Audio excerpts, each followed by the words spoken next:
En un fallo sin precedentes, la Corte Constitucional amparó no solo los derechos de las de la explotación minera por el uso de sustancias tóxicas. Al Estado y a los habitantes de la zona protección, conservación, mantenimiento y restauración. Sino que declaró el río Atrato como sujeto de especial protección constitucional. Ganamos. Entonces para mí fue muy emocionante.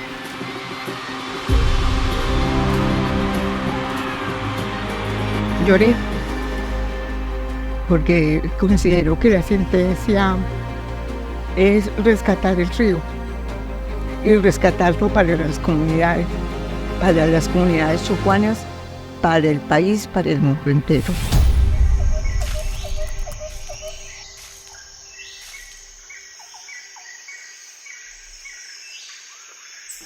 ¿Qué le dijera?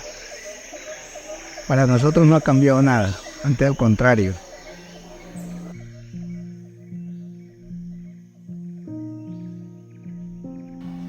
Una vez sale la sentencia, es un proceso muy novedoso que ni el mismo gobierno ni las comunidades estábamos preparados para el fallo de tan magnitud. Bueno, la sentencia T622 justamente es un proceso que nace de un ejercicio de civilidad social y jurídica de las comunidades étnicas de la Cuenca del Atrato, los consejos comunitarios Ascoba, Cocomopoca, Cocomacia y el Foro Interétnico Solidaridad Chocó como plataforma. Esta sentencia lo que busca básicamente es garantizar los derechos de las comunidades. Obedece a una inquietud territorial que tiene un desarrollo histórico en el conflicto armado que se vivió en el departamento. Y sobre todo que el río para nosotros es la vida y al mismo tiempo, como es la vida, ahí es una parte de la recreación. Y ya por el mercurio, por todo lo que tiene, por el conflicto armado, ya no están cautivos. La Corte de la sentencia lo que pudo constatar es que alrededor de 30 entidades del Estado estaban teniendo un comportamiento omisivo, no estaban cumpliendo sus funciones de garantizar los derechos fundamentales de los habitantes del río Atrato y en particular de contener las actividades extractivas dentro de la cuenca. Entonces, ordenó unas medidas para atender los impactos que hasta ahora las actividades extractivas habían generado. Estamos frente a un hecho histórico para Colombia, para el país, que es la sentencia TC22 que reconoce derecho al río Atrato. Pero además de que la TC22 le reconoce derecho al río Atrato, hay 4 órdenes de las 3 que son muy importantes, que es la orden quinta, que obliga o exige que el Ministerio de Ambiente con las comunidades construya el plan de acción para descontaminar el río Atrato. Esta es la orden séptima, que habla todo el tema de la recuperación de la seguridad y la soberanía alimentaria y la recuperación de las prácticas tradicionales de producción. Está la orden sexta, que mandata al Ministerio de Defensa a hacer un plan que erradique la minería ilegal, pero también está la orden octava, que obliga o exige la construcción del plan para hacer los estudios toxicológicos y epidemiológicos para el río Atrato para determinar la contaminación y afectación del río Atrato. La orden cuarta de la sentencia habla de reconocer el río Atrato como un sujeto de derecho. Además habla de crear la comisión de guardianes, una comisión de guardianes que está compuesta por el guardián comunitario representado en el cuerpo colegial de guardianes, que son 14 líderes, 2 por cada una de las organizaciones guardianas, que son Cocomacia, Cocomopoca, Ascoba, los consejos comunitarios de Río Quito, la Mesa Indígena, el Foro Interétnico Solidaridad Chocó y la Mesa Social y Ambiental del Carmen del Atrato. Y por parte del gobierno está el Ministerio de Ambiente como guardián del Estado. Mayores concentraciones de metales pesados en estas lagunas que se van formando a medida que el recorrido de estos dragones van afectando toda esta zona. Sin embargo, son muchas las limitantes porque no hay facultades, efectivamente, de ordenar o de mandar a los demás responsables. Depende de que ellos, uno puede hacer las invitaciones, pero depende de que los demás actores efectivamente quieran implementar las cosas. Se protocolizó el plan de acción de la orden quinta, que ya estando en el 2022 supondría uno que los proyectos que van de corto y mediano plazo deberían de estar andando con una dinámica totalmente diferente a la que tenemos hoy. De parte de la autoridad no se ha intervenido nada, lo que se ha ido recuperando la flora ha sido de natural. Aquí podemos observar, esta es una área que fue intervenida por la minería. Podemos observar que es un pichindé, una planta nativa, se planta aquí y ya podemos observar el tamaño que tiene y no necesita mantenimiento. A diferencia de estas que están plantando, que son especies que prácticamente no van a tener mucho efecto ahí en el suelo, en los suelos donde están plantadas. La orden que tiene que ver con la minería ha avanzado un poco en cuanto que la fuerza pública y de policía ha destruido maquinaria, pero esa destrucción no contribuye a frenar el deterioro ambiental ni a transformar la política pública.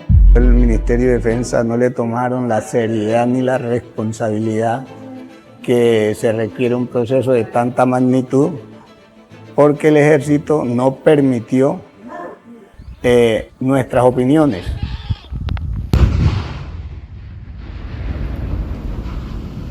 Ha habido baches, sobre todo con la orden sexta, que es la de control de la minería ilegal.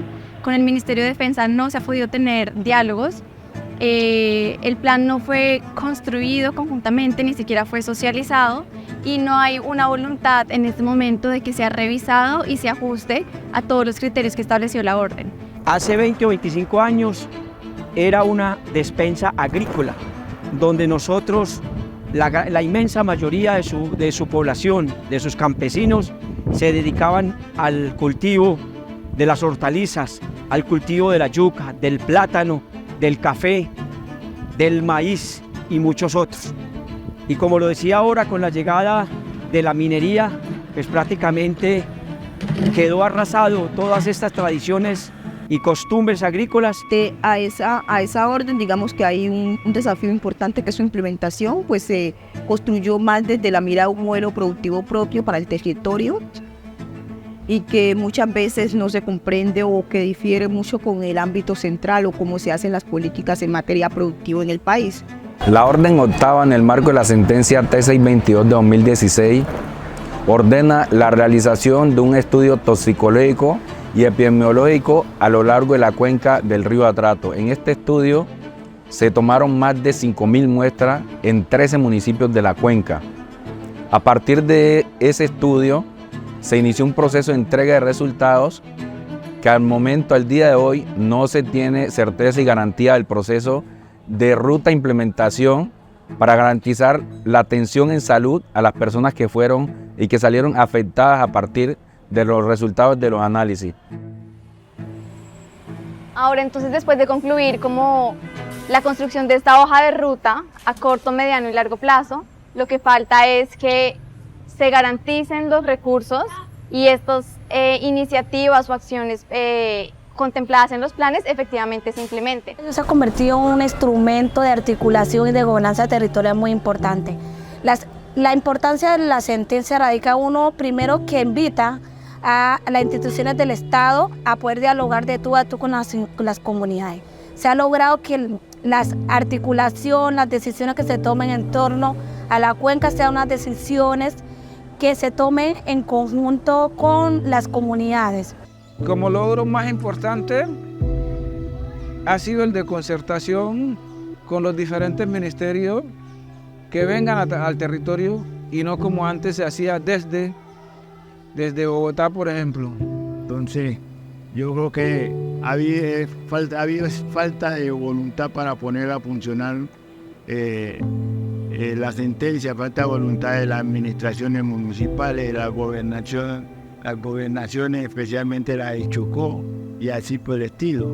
Pero pienso también que falta de gran voluntad de los entes de control, empezar a sancionar a las personas que no han dado cumplimiento a la sentencia. De tal manera que el llamado es que el Ministerio de Defensa asuma su rol de acabar y frenar la minería ilegal en el departamento del Chocó. Entonces, yo también hago un llamado de atención al comité de seguimiento que está en cabeza de la Defensoría, la Procuraduría, la Contraloría, que hagan el seguimiento como debe ser y que den todas las pautas, den todos los informes, y quien tenga que sancionar, sancione al que le corresponde que no haya cumplido. Los retos que tenemos es cómo podemos implementar eso que ya hemos construido con el gobierno, pero también al interior de las comunidades que están ansiosas de que esto se convierta en una realidad, de que las comunidades puedan transformar sus vidas.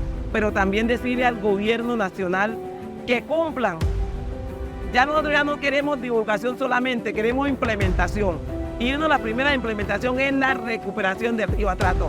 Ya hay unos planes, pero hagamos acciones. Pero yo creo que el papel de nosotros como guardianes, seguir luchando, seguir siendo la voz del río, porque yo soy una embera dóida y yo me considero la voz del río Atrato.